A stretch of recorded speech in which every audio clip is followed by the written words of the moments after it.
9 news देख रहे हैं आप। आपके साथ मैं हूं किरण यादव। प्रधानमंत्री नरेंद्र मोदी और महाराष्ट्र के मुख्यमंत्री एकनाथ शिंदे के बीच मंगलवार देर रात फोन पर बात हुई।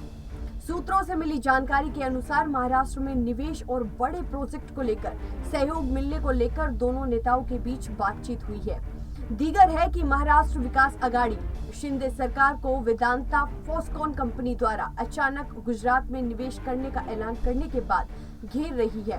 इस कंपनी के महाराष्ट्र में निवेश नहीं करने से करीब 2.25 लाख करोड़ का नुकसान हुआ है और सूत्रों ने बताया है कि कुछ बड़े प्रोजेक्ट पाइपलाइन में हैं। उन पर प्रधानमंत्री और मुख्यमंत्री के बीच बातचीत हुई है।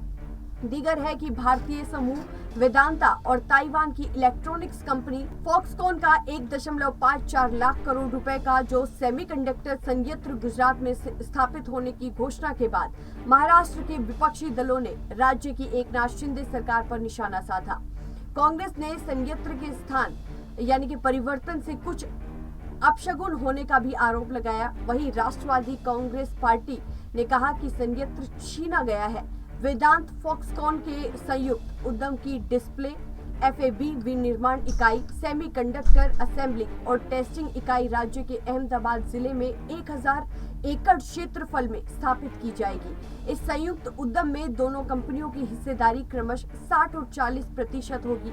महाराष्ट्र में मुख्य विपक्षी एनसीपी ने भारतीय जनता पार्टी शासित पड़ोसी राज्य पर महाराष्ट्र के मुंह से निवाला छीनने का आरोप लगाया है। एनसीपी के प्रदेश अध्यक्ष और पूर्व मंत्री जयंत पाटिल ने कहा है कि एक बड़ी परियोजना राज्य के हाथ से फिसल गई और 1 लाख करोड़ रुपए से ज्यादा का निवेश चला गया है। महाराष्ट्र के मुख्यमंत्री एकनाथ शिंदे पर निशाना साधते हुए शिवसेना नेता आदित्य ठाकरे ने कहा है कि जब महाविकास आघाड़ी सरकार सत्ता में थी तो परियोजना की पुरजोर वकालत की थी और लगभग तय हो गया था कि संयंत्र महाराष्ट्र में लगेगा।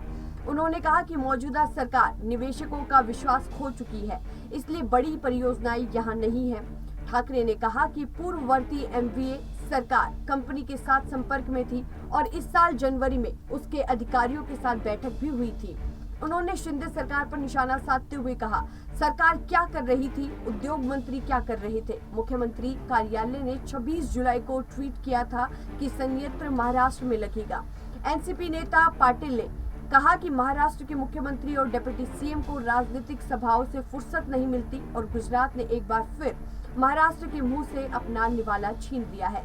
गुजरात चुनाव आ रहे हैं, ऐसे में महाराष्ट्र में भारतीय जनता पार्टी गुजरात के हितों का बचाव करती दिख रही है। वेदांता के अलावा दुबई की कंपनी, आपको हम बता देते हैं कि नेक्स ओबर्ट और इजराइल की प्रौद्योगिकी कंपनी टावर सेमीकंडक्टर के एक संघ ने मैसूर में एक संयंत्र के लिए कर्नाटक सरकार के साथ एक समझौते पर हस्ताक्षर किए हैं। वहीं सिंगापुर की IGSS वेंचर ने अपने सेमीकंडक्टर इकाई के लिए स्थान के रूप में तमिलनाडु को चुना है। फिलहाल के लिए इस खबर में बस इतना ही, लेकिन देश और दुनिया से जुड़ी तमाम बड़ी खबरों के लिए देखते रहिए नेक्स्ट 9 न्यूज। धन्यवाद।